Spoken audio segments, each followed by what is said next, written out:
العالمين والصلاة والسلام على سيد الأنبياء سيدنا محمد وعلى آله وأصحابه أجمعين.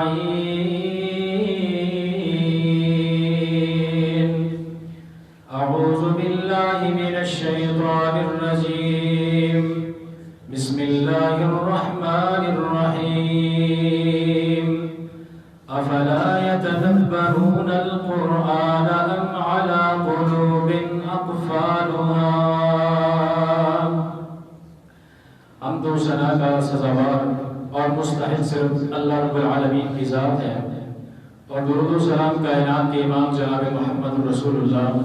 صلی اللہ علیہ وسلم کی مقدس مطہر اور پاکیزہ ذات گرامی ہے۔ دنیا کے اندر انسان جب گناہ کرتا ہے تو گناہوں کی کثرت کی وجہ سے انسان کے دل کے اوپر زنگ لگ جاتا ہے، اور انسان جب گناہوں کی کثرت کی وجہ سے جو انسان کے دل کے اوپر جو زنگ لگتا ہے اس کو قرآن پاک نے ران کے نام سے اللہ رب العالمین نے قرآن پاک کے اندر ذکر کیا ہے، اور پیارے پیغمبر علیہ الصلوۃ والسلام بھی اس بات کی تصدیق کرتی ہیں کہ جو بھی انسان گناہوں کے اندر ملوث رہتا ہے، گناہوں کی کثرت کی وجہ سے ایک تو اس کے دل کے اندر سختی آ جاتی ہے، اور دوسرا اس کے دل کے اوپر ایک ران، ایک غلاف، ایک پردہ پڑ جاتا ہے۔ اب اس پردے کو دور کرنے کے لیے، اس دل کو صاف کرنے کے لیے ہمیں کرنا کیا چاہیے؟ سب سے پہلی بات تو ہمیں رب العالمین نے جو کلام اپنے پیارے پیغمبر جناب محمد رسول اللہ صلی اللہ علیہ وسلم کے سینہ پاک پہ نازل فرمایا، اس قرآن کی آیات کے اوپر غور و تدبر کرنا چاہیے کہ جو بھی انسان قرآن پاک کی آیات کے اوپر غور و تدبر کرتا ہے تو اس کے دل کے اندر نرمی پیدا ہوتی ہے، دل اس کا صاف ہوتا ہے، وہ گناہوں کی وہ دھول جو اس کے دل کے اوپر جم جاتی ہے وہ صاف ہوتی ہے، اور انسان کی آنکھوں سے آنسو آتے ہیں اللہ رب العالمین کے خوف اور ڈر کی وجہ سے۔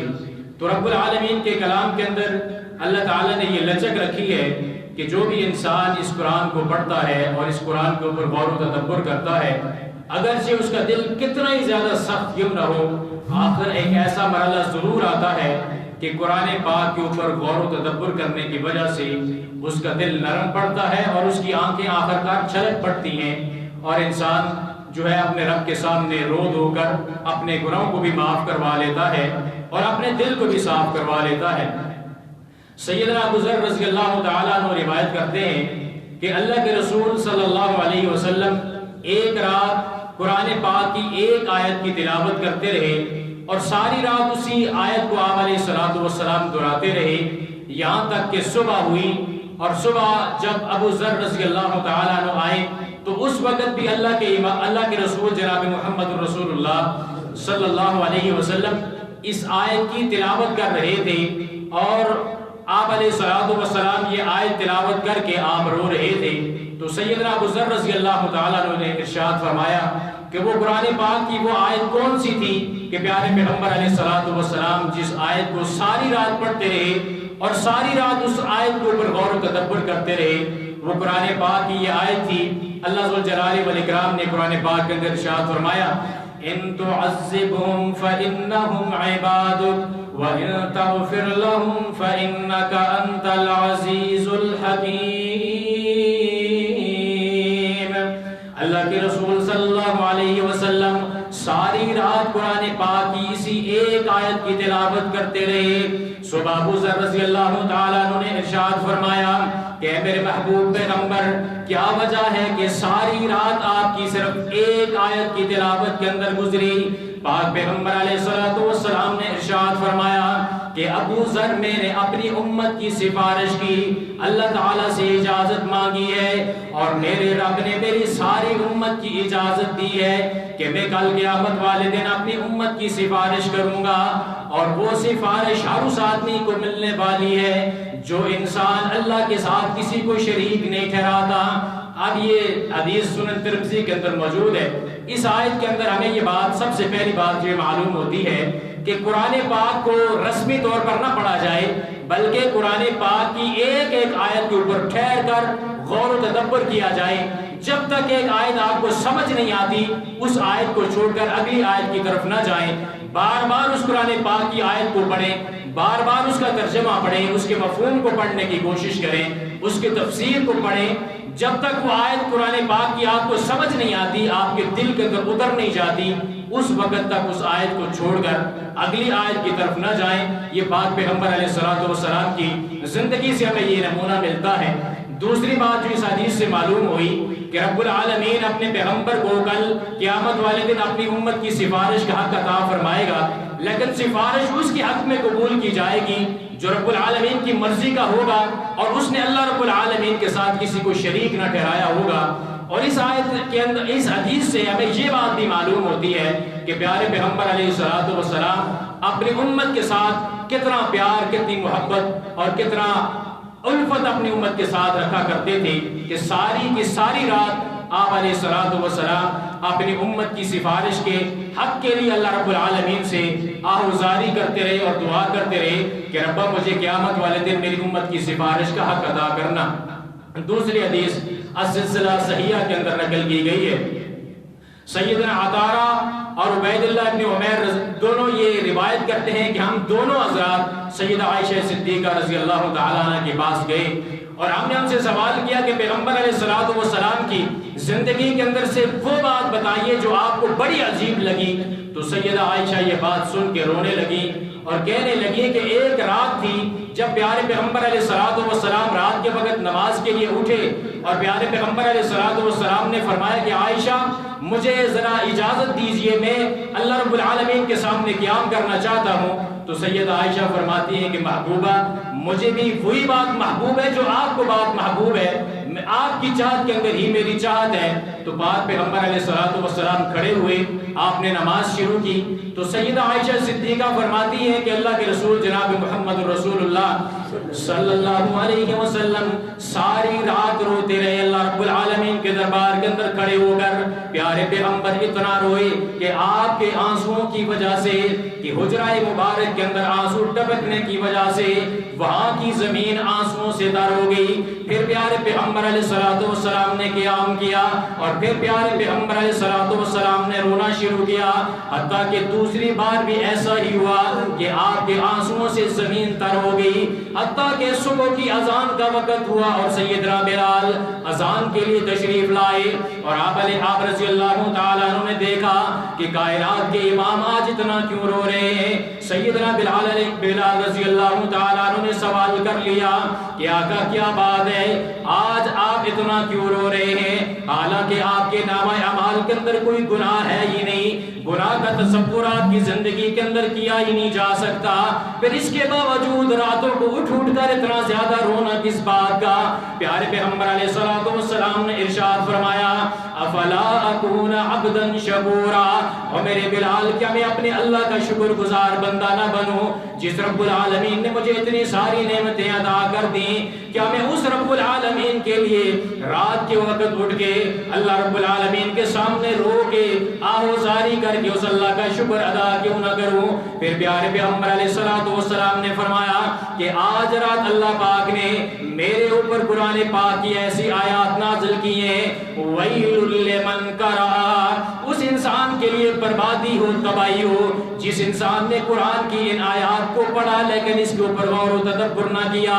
اس کے اوپر فکر نہ کی. وہ قرآن پاک کی کون سی آیات تھی؟ ان فی خلق السماوات والارض واختلاف اللیل والنہار لآیات لأولی الالباب الذین یذکرون اللہ قیاما وقعودا وعلی جنوبہم وَيَتَفَكَّرُونَ فِي خَلْقِ السَّمَاوَاتِ وَالْأَرْضِ رَبَّنَا مَا خَلَقْتَ هَذَا بَاطِلًا سُبْحَانَكَ فَقِنَا عَذَابَ النَّارِ. سورہ آل عمران کی آخری آیات پیارے پیغمبر علیہ الصلوۃ والسلام کے کے اوپر نازل ہوئی. میرے پیغمبر نے فرمایا جس انسان نے بھی اس قرآن پاک کی ان آیات کو پڑھا پھر اس کے اوپر غور و تدبر نہ کیا, ایسے انسان کے لیے پیغمبر علیہ السلام نے فرمایا کہ تباہی ہو, اس لیے کہ ان آیات کے اندر رب العالمین نے اپنی قدرتوں کا اظہار کیا ہے کہ میرے بندے دیکھ اس کائنات کے اندر میری پھیلی ہوئی قدرت کی نشانیوں کو دیکھ میں نے کیسے آسمان کو پیدا کر دیا, پھر رات اور دن کو میں نے کس طرح بدل کے تیری زندگی کے اندر میں نے ان رات اور دن کو لے کے آیا کہ کبھی جب رات ہوتی ہے تو رات کو سکون کرتا ہے, دن کے وقت تو اپنی دنیا اپنی روزی روٹی کماتا ہے. ان آیات کے اوپر غور و تدبر کر. اللہ تعالیٰ نے ان آیات کے اوپر بھی غور و فکر کرنے کا انسان کو حکم دیا ہے کہ ان آیات کے اوپر غور و فکر کر. جب انسان قرآن پاک کی ان آیات پہ بھی اور قرآن پاک کی جتنی بھی مجموعی طور پر آیات ہیں صورتیں ہیں ان کے اوپر جب انسان غور و فکر کرتا ہے تو دلوں کا زنگ اتر جاتا ہے, دل کے اندر نرمی پیدا ہوتی ہے. ایک وقت آتا ہے کہ انسان کی آنکھیں چھلک پڑتی ہیں, انسان رب العالمین کے دربار کے اوپر اندر آ کے رو پڑتا ہے, اور جب روتا ہے تو رب العالمین کو اس کی آنکھوں سے یہ نکلے ہوئے آنسو کے قطرے بڑے محبوب ہوتے ہیں. انسان کی زندگی کے گناہ بھی مٹ جاتے ہیں, دل بھی صاف ہو جاتا ہے, اور انسان کی دل کے اندر اللہ کا خوف اللہ کی محبت پیدا ہوتی ہے. آخرت کی تیاری کرنے کی انسان کے دل کے اندر تگ و دو اور پہلے سے زیادہ پیدا ہوتی ہے, اور انسان اپنے مالک کو راضی کرنے کے لیے دن اور رات کے اندر کوششیں کرتا رہتا ہے اور بہانے ڈھونڈتا رہتا ہے کہ کب مجھے موقع ملے میں اپنے مالک کے سامنے کھڑا ہو جاؤں اور اللہ رب العالمین کے دربار کے اندر اپنا سر جھکا کے اپنے اللہ کے سامنے میں اپنے آنسو بہا کے اپنے مالک کو منا لوں. یہی انسان کی زندگی کے اندر ایسا انسان کا رویہ ہونا بھی چاہیے ہر مومن کا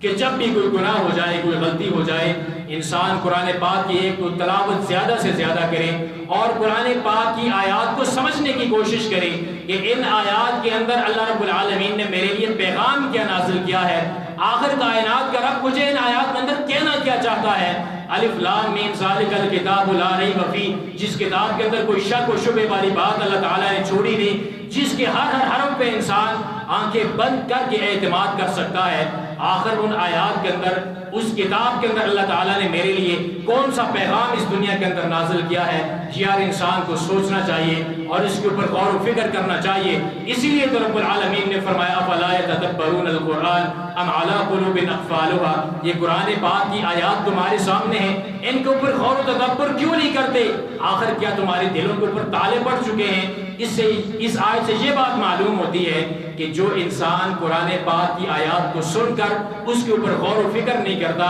عمل کرنے کی کوشش نہیں کرتا, تو وہ انسان سمجھے کہ میرا دل ایک تالے کے اندر بند ہے اور اس انسان کے دل کے اندر اللہ کا خوف اور اللہ کی محبت نہیں ہے. اللہ کے خوف کو پیدا کرنے کے لیے دل کے اس تالے کو کھولنے کی ضرورت ہے, اور دل کا تالا کھلے گا تو صرف اللہ رب العالمین کے کلام اس کے قرآن پاک کی آیات کے اندر غور و تدبر کرنے سے کھلے گا. تو رب العالمین سے دعا ہے کہ اللہ تعالیٰ ہمارے دلوں کو بھی اس